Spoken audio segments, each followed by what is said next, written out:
the jobs they created by doing all the things they've done to embrace a clean energy future. This is a bird's nest on the ground. This is not a hard dose of cash flow. Hillary gets this. You got the first two parts of the plan, there's more to come. If we don't create new jobs, a lot of the rest of this is just whistling in the dark. We've got to have a new employment base in America that reaches into the rural areas, the small towns, and the urban parts of America, and helps not just the college graduates, but everybody else that needs to work. It's a good plan.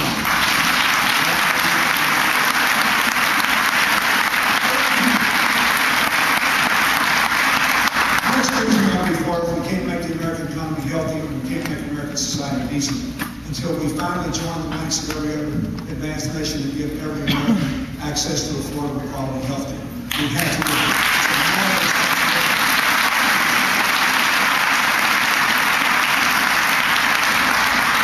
Before, because she knows more about it than anybody else, and because her plan emphasizes three things. We've got to do three things.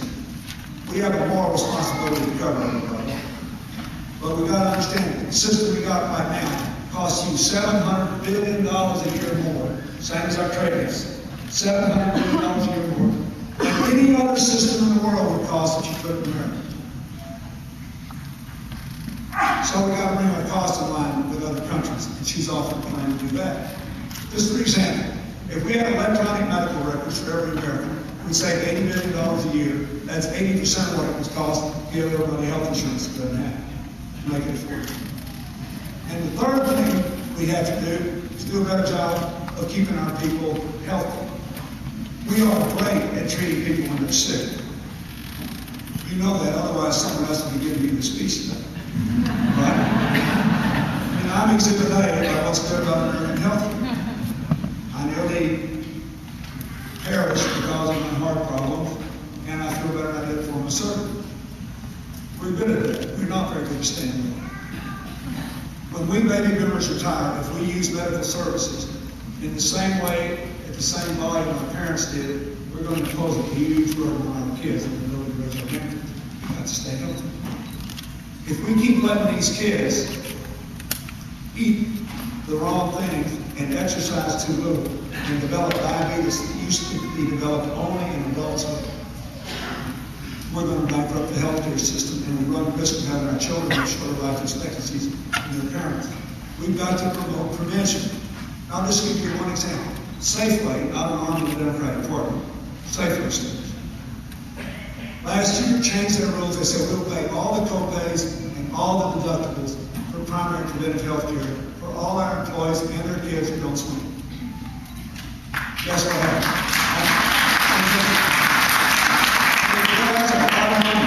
There's a lot of money. Guess what?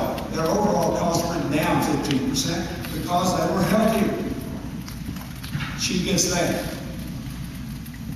Next reason you ought to be for it is she's been working for 30 years on education, and she got a good plan. Universal free kindergarten, rewrite Leave No Child Behind, so there are fewer tests than ones we get at each side.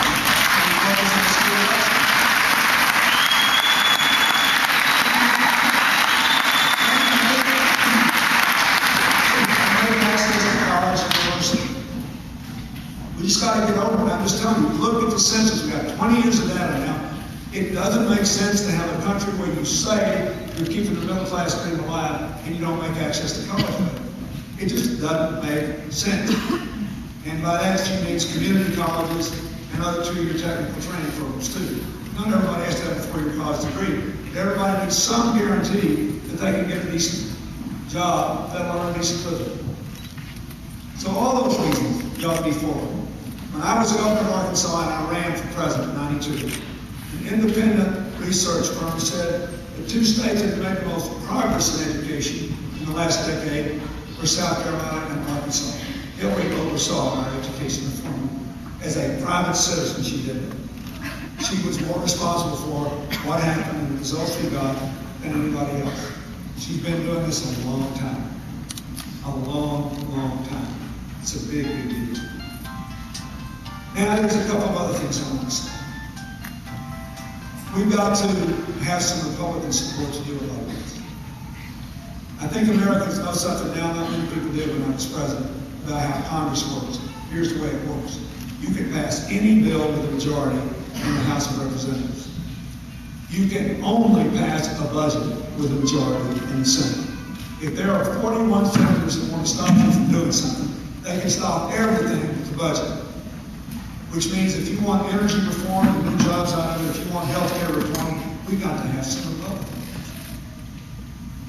Also, by the way, it's the key to ending the partisan divide. It isn't a bunch of happy talk. It's finding something we can do together. People get over being mad at each other when they start doing things together that have mutual benefits. They get used to being together and they find out they're not inhuman, and all of a sudden we got more country. We got to do things together. And ever since she's been in the Senate, she's been unusually successful in getting Republicans to work with her to do things. That's important. It really matters.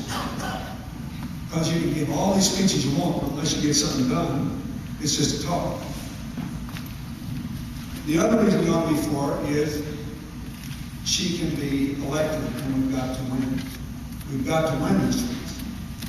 And I always get tickled when people say, oh, well, she's not elected. Look how high her negatives are. I thought, well, how high would the other people's negatives been if the right wing of the Republican Party had worked on them for 16 years? I think the growth there pretty good. She looks great to be 60. She stood up really well, and the longer she goes on, the more people know about her. The more positives go up, the more negatives go down. And you don't have to take my word for it. Look where she's a person instead of a cartoon.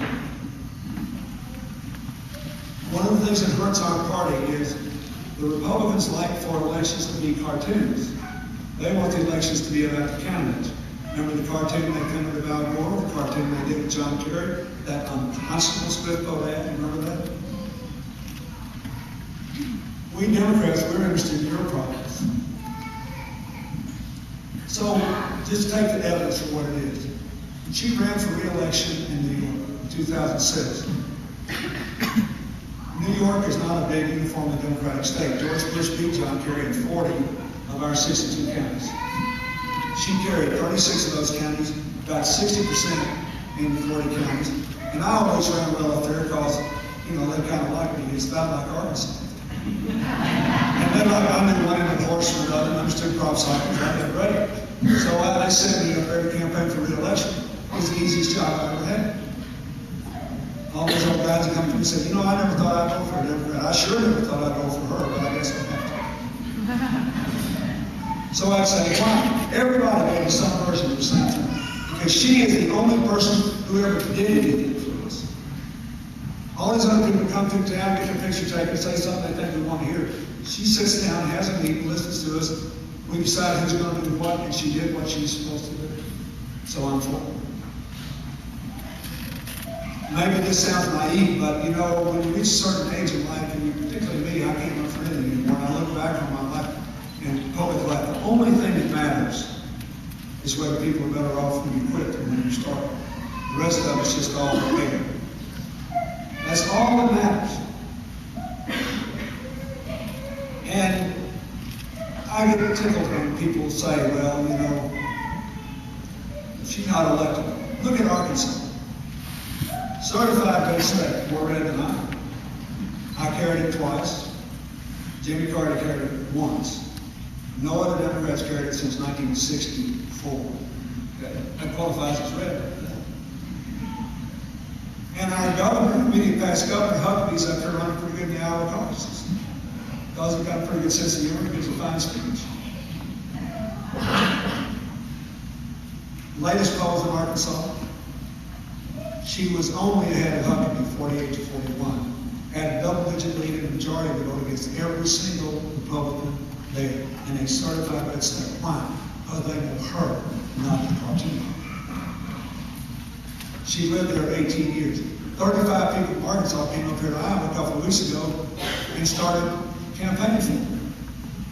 And I kept thinking about all these people that were saying all these things they say about her. When my friend Levi Phillips from the mountain, Ozark Mountain, showed up in his cowboy boots and chewing tobacco, I wondered